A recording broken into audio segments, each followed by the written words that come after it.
How's it going, guys? I want to thank you for stopping by the HB Racing YouTube channel. Today I'm going to introduce you to my all-wheel drive turbo Honda Civic.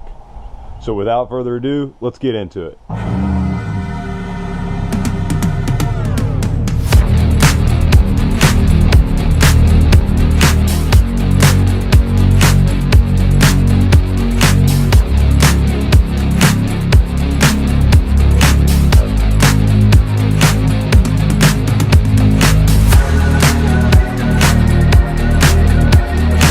Cheers, boys.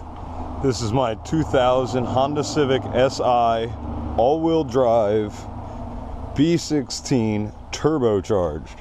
So we're going to start off with the exterior first because that's what everybody sees first, and that is probably the roughest part of the whole car.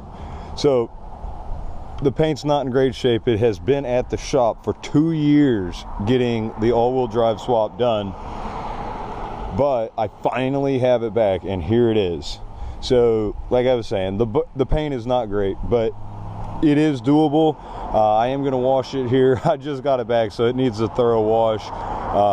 But the paint is still there. Not really any worrisome rust spots, just a couple surface rust areas. But for the most part, the exterior is intact, except for the front bumper, which the shop did not have whenever I whenever I picked it up. So that's missing.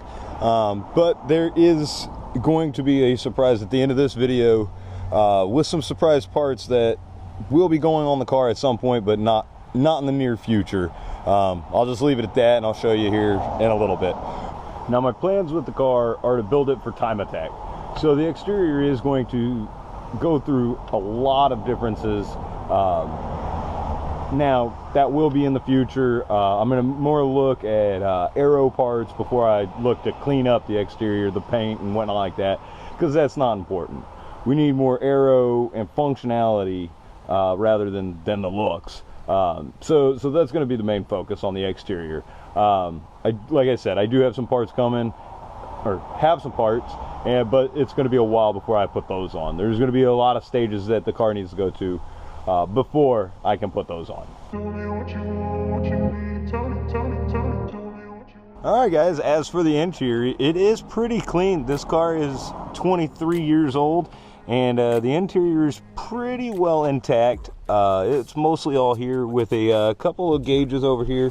Obviously a boost and an air-fuel ratio gauge.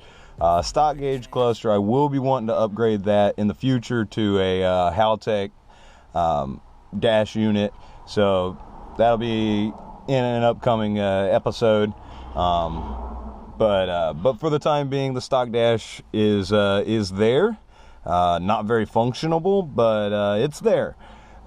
So going on into the interior, the car does run on a standalone Haltech Elite 1500 ECU. So you can imagine this thing is very easy to tune. It is on low boost right now. It's just a stock motor, so we'll get to that in a little while. But as for the interior, it's mostly all here. I do have the back seats, but to just get used to the car and figure out any bugs, I have the back seats out so I can see the fuel tank, which is kind of taking up the back seat now. So yeah, the one thing I am really impressed with that the shop did was the location of this shift knob. With the all-wheel drive swap, we had to put the CRV shifter in the location, and it's more like a K-series shifter rather than the B-series shifter was just cables and a knob coming up. So they worked all of that underneath this whole cluster here, and it's in a very good position. I don't bust my knuckles on the dash, which is a very common issue in Civics. If you've ever owned one and you haven't busted a knuckle on a shift, I don't know how you're shifting, because it happens very frequently. And yeah, so the position of this shifter is in a great position. I am very, very happy with that. what they had to do was cut it down and re-weld the top threads onto it, but put it in a great position. It goes into all gears, very nice. The transmission shifts wonderfully coming out of the CRV. So yeah, very, very happy with all that. Goes into all the gears very nicely. So very happy with that. That is one thing I'm very satisfied with from the shop. Okay guys, so now we're going to move on to the trunk space, which there's not really much space left. With the all-wheel drive swap, you do have to take out the stock fuel tank, so you have to get an upgraded external tank. So we did that. We've got a 5-gallon cell because this car is going to be a time attack car. Not really worried about the fuel, how much fuel I have on board. We will be getting a surge tank sometime very soon. Probably before we actually have a track day. I do want to get a surge tank for this thing. Don't want to go lean and burn a cylinder. So as for the trunk, you know, it's pretty bare back here. So with a little bit of carpeting, it looks pretty good. So now, how about we go on to the fun stuff? Let's get under the engine bay.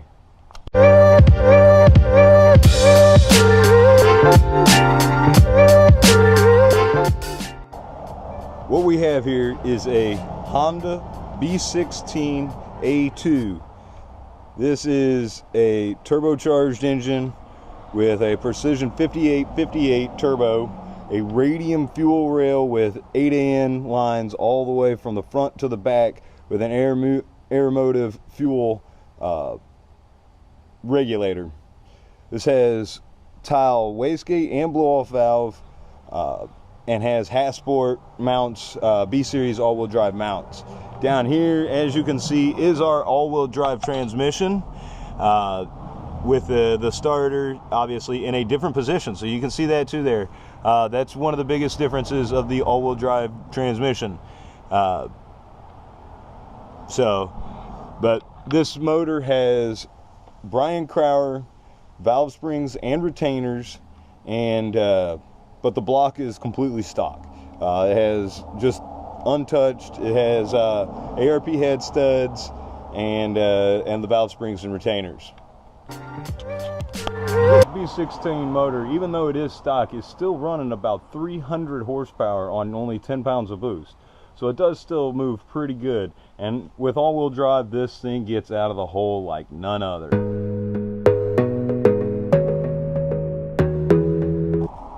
Alright guys, and back here we have the S1 all-wheel drive swap kit. Full spherical bearing.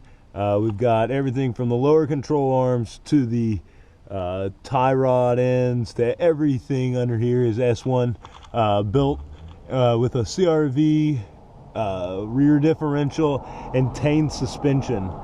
This thing is running Tane suspension on all 4 corners. But yeah, so this is the full S1 kit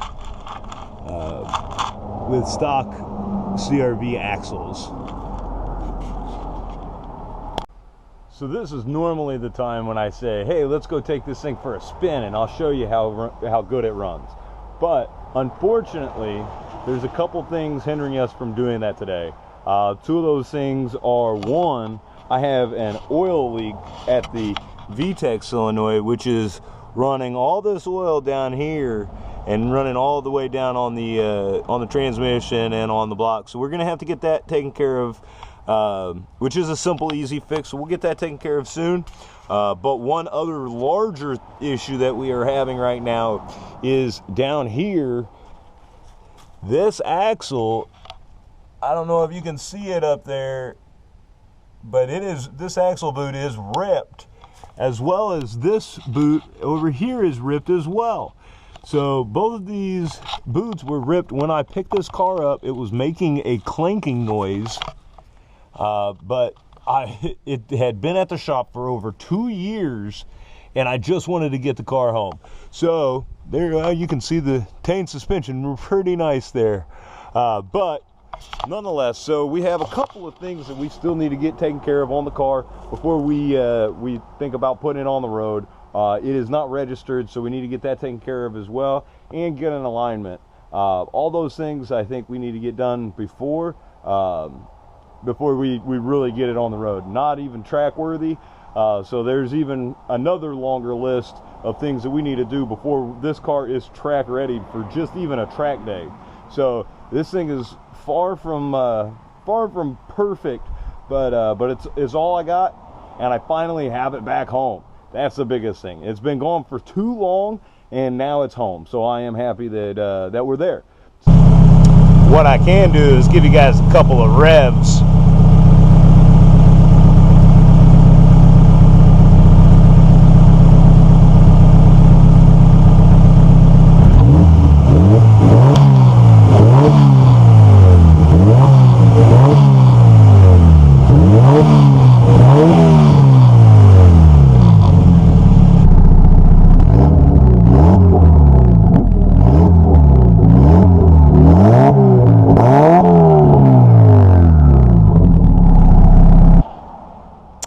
Alright guys, and the little treat I have for you is I do have a full front end wide body sport front wheel drive front end for the car. So obviously when we get wheels and tires on this thing, this will go on, and then we can work with some more of the aero parts. But we do have a full wide body front end for big meets. So when we are pushing high horsepower and are running a 315 tire, it'll clear. So guys, please like, comment, subscribe, and let's get this thing monetized first. All right, well, we'll see you later. Thanks. Bye-bye.